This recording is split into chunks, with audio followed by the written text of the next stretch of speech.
Welcome to Dying Isn't Romantic, where we get real about living with dying. I'm your host, Dina Hamilton. Coming up in episode 2, The Diagnosis Bomb, we will be discussing the immediate aftermath of Ray's diagnosis and the emotional hurricane that followed. Welcome back to Dying Isn't Romantic. Diagnosis Day, like I like to call it, started like any other day. Ray went to work as usual, and I was at home with my daughter and granddaughters, who were staying with us at the time.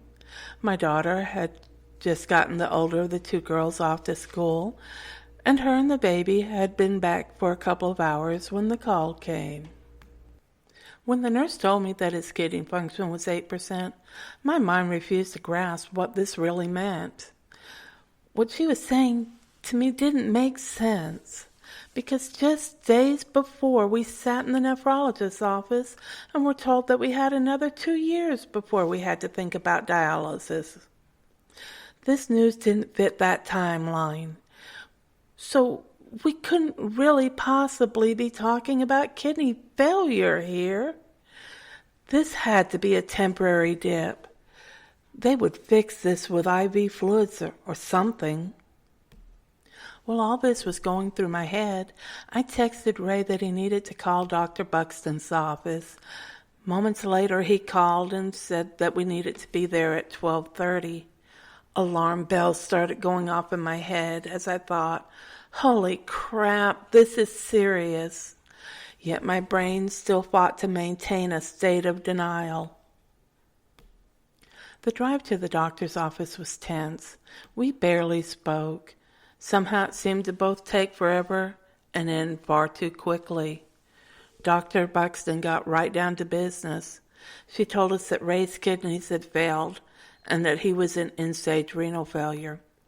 She began telling us that we needed to go to the ER at Banner Boswell Hospital, which was minutes away from her office, where they would put in a chest catheter and do his first dialysis treatment. My husband, whose denial was even stronger than mine, interrupted her and asked, "What if I don't want to do dialysis?" "You will die," was her answer. Not one to give up, he then asked, "Is there medication or something else we could try first?" She looked at us and very firmly stated, "Your kidneys have failed, and without dialysis, you will die. I can't force you to do dialysis, but if you want to live, you need to go to the ER as soon as you leave here." While filling out the paperwork that we would need at the hospital, she talked to us about referring him for a transplant evaluation. Other than us choosing to go to Mayo for the evaluation, the rest of the conversation is a blur. Too much information was coming at us way too fast, and it was impossible to process it all at once. When we got to the hospital, the hits kept coming. Our brains were already numb from information overload at this point.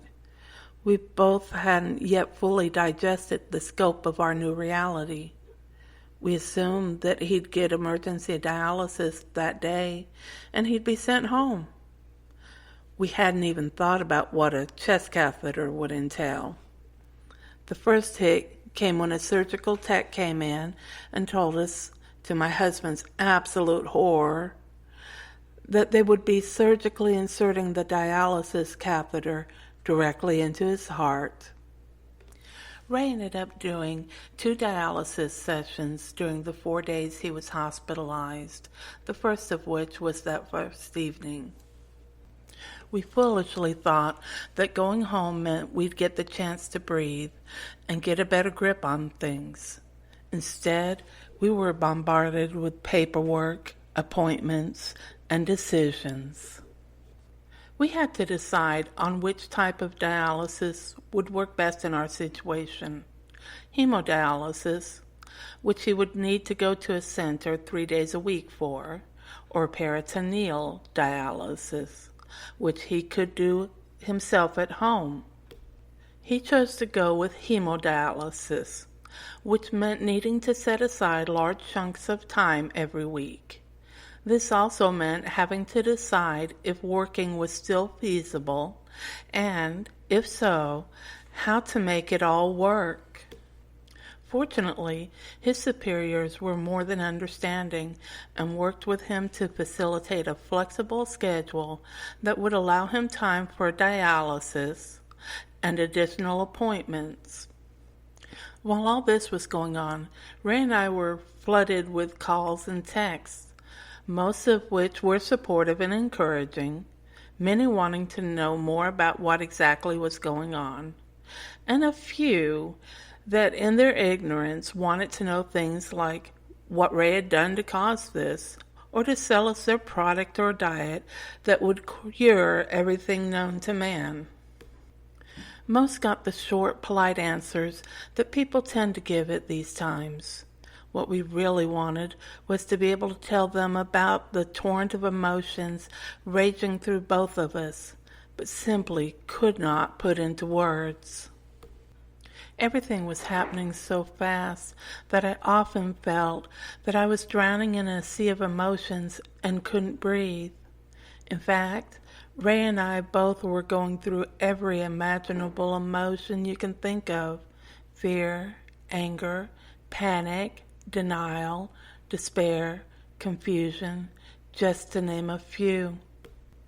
They came at us either in combination or changed so fast that it felt like having multiple personalities. I think one of the hardest memories of that time was when my big, strong husband, who had been my rock for so many years, looked at me and said, "Baby, I'm scared." That broke me. Yet it also was the moment that drove home the fact that I needed to pull myself together, because now he needed me to be his rock. Did it make the emotional storm raging inside me go away? Of course not. But it did help me gain the perspective I needed to take on the task in front of me. I know that many of you out there have similar stories about facing your diagnosis bomb, or maybe yours is completely different. Either way, I'd love to hear from you. You can either leave a comment at www.dyingisn'tromantic.com or email me at dina@dyingisn'tromantic.com. Just remember that there is no right or wrong way to live with dying. This has been Dina Hamilton, and I'm looking forward to talking to you again soon on our next episode of Dying Isn't Romantic. You've been listening to Dying Isn't Romantic with Dina Hamilton. If you're finding it hard to cope mentally or emotionally, please reach out to your primary care physician for a referral to a mental health professional, or reach out to your faith leader for counseling if you are more comfortable. If you're having thoughts of suicide or self-harming, please call the National Suicide Hotline at 1-800-273-8255. That's 1-800-273-8255. This is Ray Hamilton. Please join Dina the next time for another episode of Dying Isn't Romantic.